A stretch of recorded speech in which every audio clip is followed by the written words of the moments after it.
be doing this review for you today. I hope you've enjoyed the last 5 weeks. My gosh, as much as I have been enjoying bringing these tips to you. I especially love this one because it's about having your best year ever and, you know, creating some wonderful goals and plans for yourself to have this year unfold, to have it be the most magical, magnificent, adventurous year you've ever done. That's how I think every year should be. It should get bigger and bigger and bigger, you know, as we go through life, and just have more and more adventures as we go through life.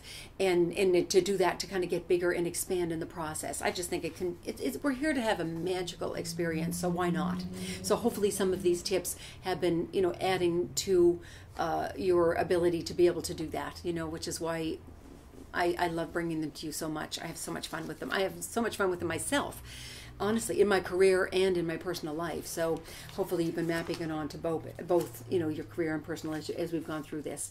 So today's review, and my book is out, by the way, The Indie Film Producing, The Craft of Filmmaking, and I am so proud of it. It's with Focal Press, and it was great fun writing that in 2011, and now bringing it to you. This is such a joy for me to be able to do that. I obviously love keeping busy, very active, and this was fun. I love taking the things that I've learned in life and being able to pass them along, you know, to other people. I really love that, whether it be in book form, in booklet form, on YouTubes, in my newsletters, that, you know, or my Facebook page, whatever it is. I love that.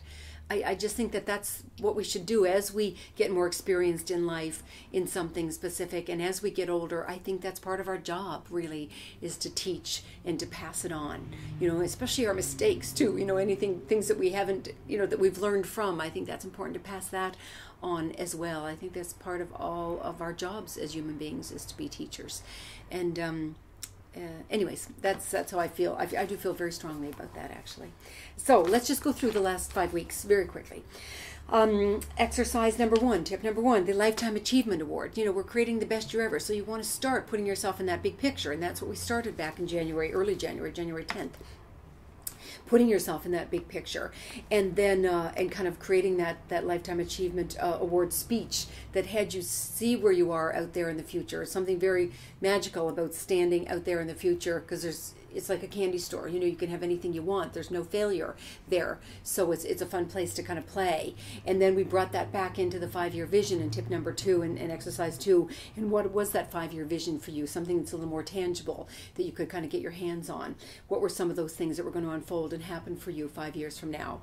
And then from there, we created the theme for 2012 and what that theme was for you. And that was kind of a new playground for you to play in, a new arena for you to play in, a context in which you could kind of hold the year, like taking on something fun, like, you know, fun and adventure, like I said, was one for my husband and I a few years ago. Health and wealth, social butterfly, party girl, you know, whatever that was for you, and hopefully you had some fun creating that for yourself. I love that one. The theme impacts me probably more than anything else in my entire year, actually. And then creating then from there your 1-year goal. I put that before the theme, after the theme, because I wanted you to stand in theme in order to create the 1-year goal. Ordinarily, I would probably put it after the 5-year vision, you know, your 1-year goal. But I thought it'd be more interesting this time to try it like that. So you could create the 1-year goal standing in that theme that you'd created for yourself.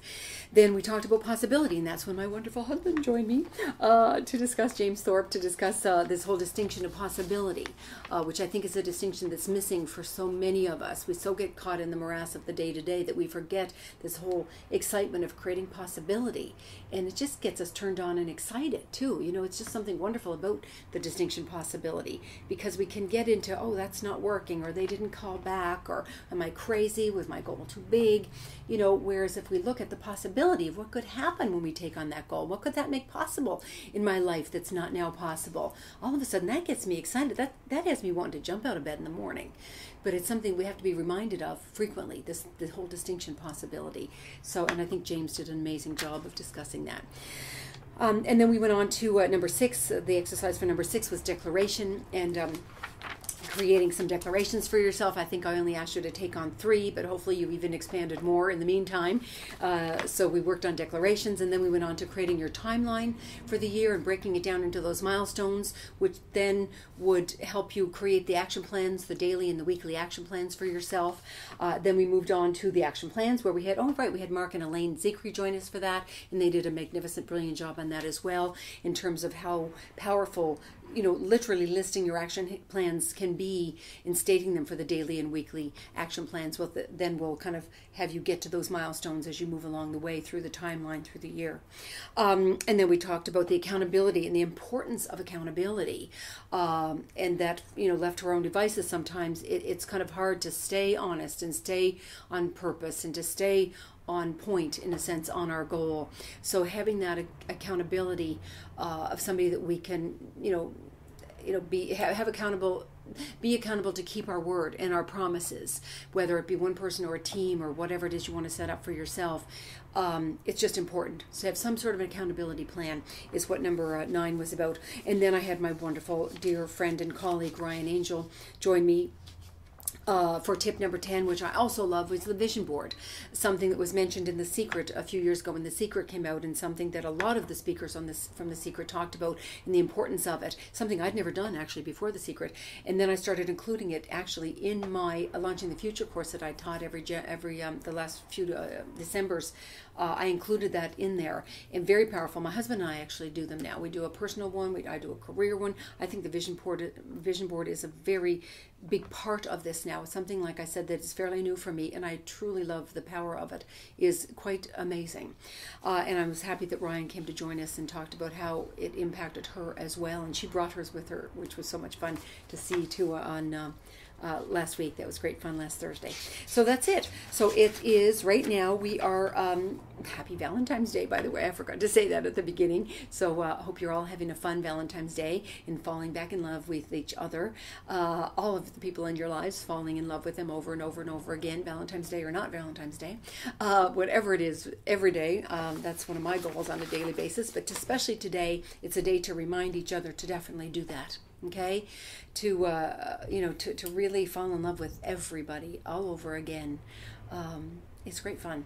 Great fun. Something to think about, because so much of the time we kind of distinguish who we're going to be in love with, and I think we need to kind of be in love with everybody, and take that on. And make forgiveness a big part of our lives too. Now, what I'm going to do next time is going to be kind of getting back to the concrete stuff again, even though I've been loving all of this kind of stuff. You know that I love this stuff. But we are going to get back to the concrete stuff, and we're going to talk about film funding in the next 10 tips series. Is ways to raise the funds. 10 tips. I've actually got more than 10, so we'll see how we fit all that in.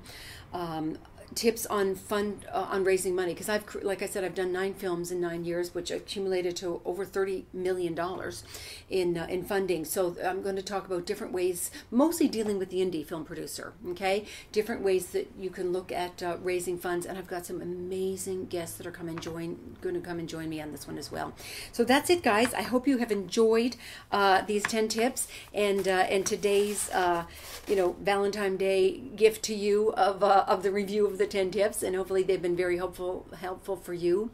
And like I said, I will see you next time as we get into a whole fun area for a lot of people, which is how do I raise the money to make my movie.